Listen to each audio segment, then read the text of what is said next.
Hi students, welcome back to that is your channel Physics by Imagination to learn physics things easily and in simple way.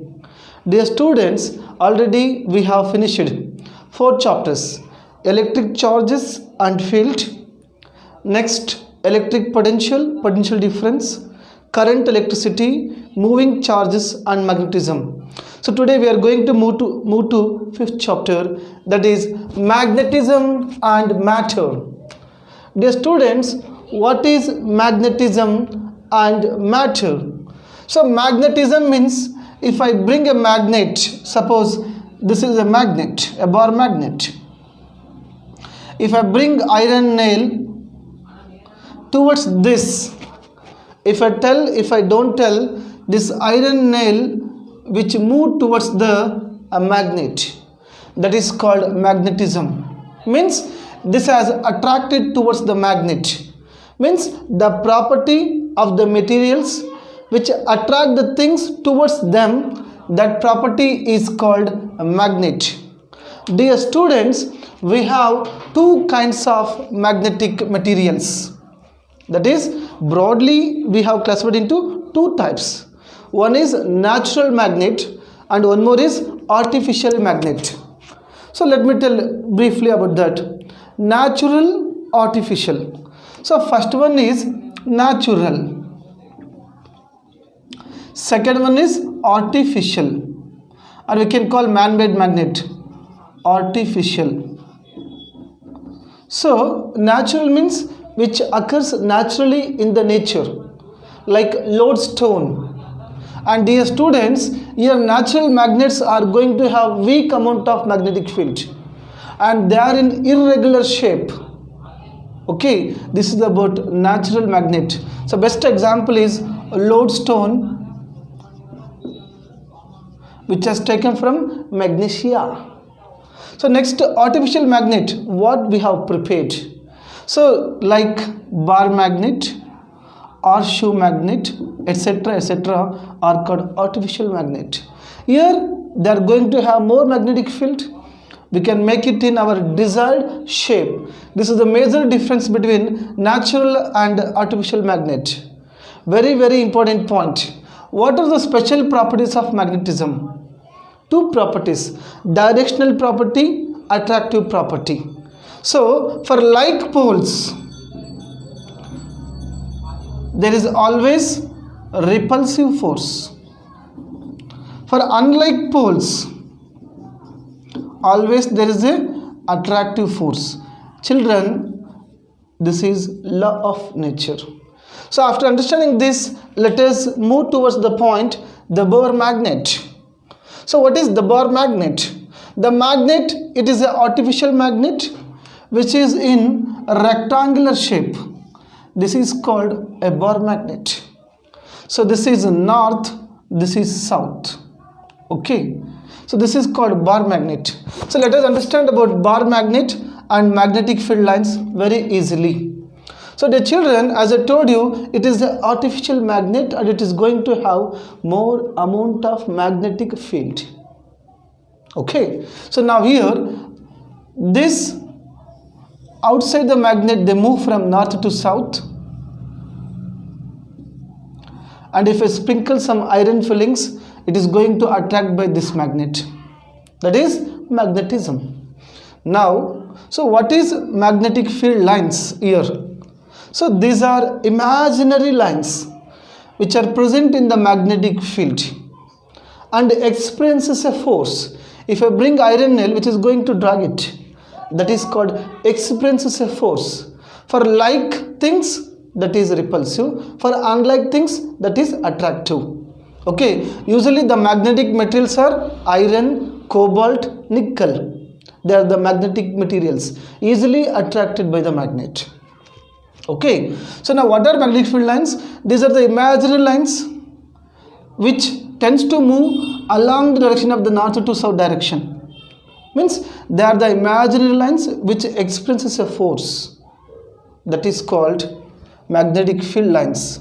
And magnetic field means the region surrounded by the magnet, or the region surrounded by the moving charge. experiences a force that is called magnetic field. Let us understand properties very fast. First property, outside the magnet they move from north to south. Inside they move from south to north. They starts at north, ends at south outside. Inside they start at south, ends at north. And dear children, third one is they are closed loops. They do not intersect together because they are always, that is fourth point, they are always tangent to the magnet.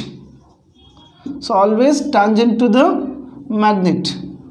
So if these lines are always tangent to the magnet, what happens?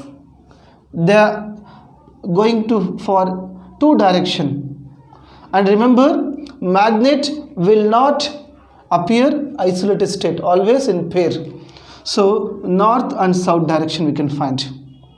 So if they meet, if they intersect, means at the same point we have to see two things, north pole as well as south pole. That is highly impossible, hence the two magnetic field lines will do not intersect together. So fifth point is do not intersect together. Okay, so next we come to the point, the strength of the magnetic field depends upon number of magnetic field lines and distance between the magnetic field lines. So that is considered 6 point. So children, you see here it has more strength of the magnetic field, it has less strength of the magnetic field because number of magnetic field lines are more and distance between the magnetic field lines are less.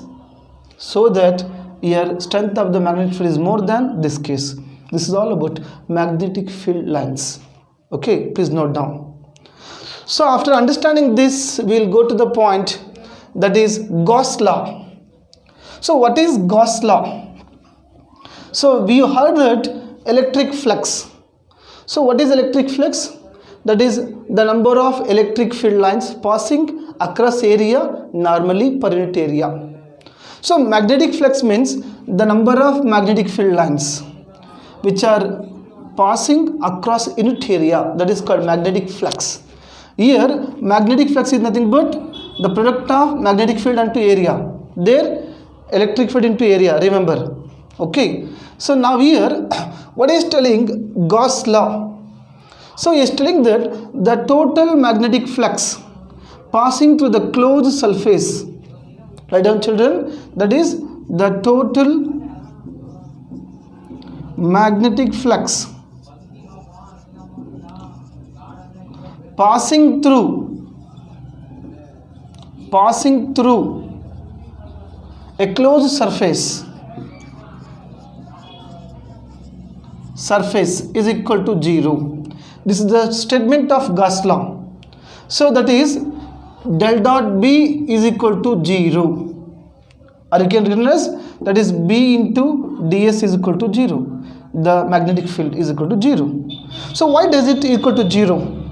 So because here there is we can find equal and opposite strength, that is north pole and south pole. Hence there is a force of opposite. Then equal and opposite means what is it? Resultant magnetic field is equal to 0. They will be cancelled each other. Okay, north pole, south pole, equal and opposite. Hence the total magnetic flux passing through the closed surface is equal to 0. So what does it reveal? The children, it revealed that no monopole exists. Very, very important. No monopole exists. No monopole exists. They'll ask in the neet and CET. No monopole exists. Okay, and the flux is depend upon magnetic field and area. So this is all about Gauss Law in magnetism, and this is the condition for solenoidal. Please note down. So after understanding this, we go to the point, the Earth's magnetism. The Earth's magnetism, please note down, del dot B is equal to 0. Problems will be appeared in the NEET exam and CET exam. So after this, we come to the point, Earth's magnetic field. So what is the meaning of Earth's magnetic field? Dear students, It's very easy to understand. So that is Earth's magnetism. Earth's magnetism. So we'll understand in short form very fast. We know that the planets are revolving around the sun. Imagine Earth is revolving around the sun. So at the center of the core of the Earth, heavy amount of temperature is present, and it is made up of heavy amount of metallics like iron, cobalt, nickel. So those elements are moving along the rotation of the Earth. So what is the major reason for Earth's magnetism means? That is called Dynamo Effect. Very important, children. Dynamo Effect. So what is Dynamo Effect? The Earth's magnetism, it is as if like it is a natural magnet. Okay, it's equivalent to bar magnet. Okay, now what is Dynamo Effect? Means the origin reason of the Earth magnetism is that when Earth is rotating around the sun, inside the Earth there is a metallic fluids in the molten state, that is iron, cobalt, nickel are going to be at motion and produces current and produces magnetic field. It means in simple way we can tell that inside the Earth there is a motion of metallic elements like iron, cobalt, nickel, heavy elements, and which produces current in the form of convection. Very important, in the form of convection, means that is energy transformation will take place. There is a movement of materials. There is a movement of materials, and this is called Dynamo Effect. Okay, to find this, so dear children, to find this Earth magnetism, we need three elements are called magnetic elements. That is, the magnetic elements are nothing but the elements which describes the magnitude amount of magnetic field in the Earth. So this is all about Earth's magnetism. Let us understand three definitions, very very important. Declination. So magnetic dip, or we can call inclination. Third one, that is BH, originatal component of the magnetic field. Originatal component of the magnetic field. Component of magnetic field. Let us understand in detail. So dear students, GA means geographical axis. A line which is passing, that is vertically line passing through the poles of the Earth, that is called geographical axis. Remember, vertical line passing through the geographical poles of the Earth. Okay, now geographic meridian. GM means what, children? Geographical meridian means a vertical plane which is passing through the geographical poles of the Earth, that is called geographical meridian. Next, magnetic meridian and magnetic axis. So what is magnetic axis? Dear student, magnetic axis is nothing but a vertical line which is passing through along the direction of the north and south direction. This is called magnetic axis. If a vertical plane passing through along the direction of north and south direction, that is called magnetic meridian. MM means magnetic meridian, GM means geographic meridian. So after understanding this, and remember this is magnetic equator. ME means what, children? Magnetic equator. And GE means geographic equator. So very important point they'll ask in the CT. This magnetic equator is always perpendicular to this magnetic axis, and this geographic equator is always perpendicular to geographical axis. Geographical axis Okay, this point you should remember. So now what is declination? The angle between this geographical meridian and this magnetic meridian is called declination. That is 11.3 degrees. Okay, for Earth 24.3 degrees.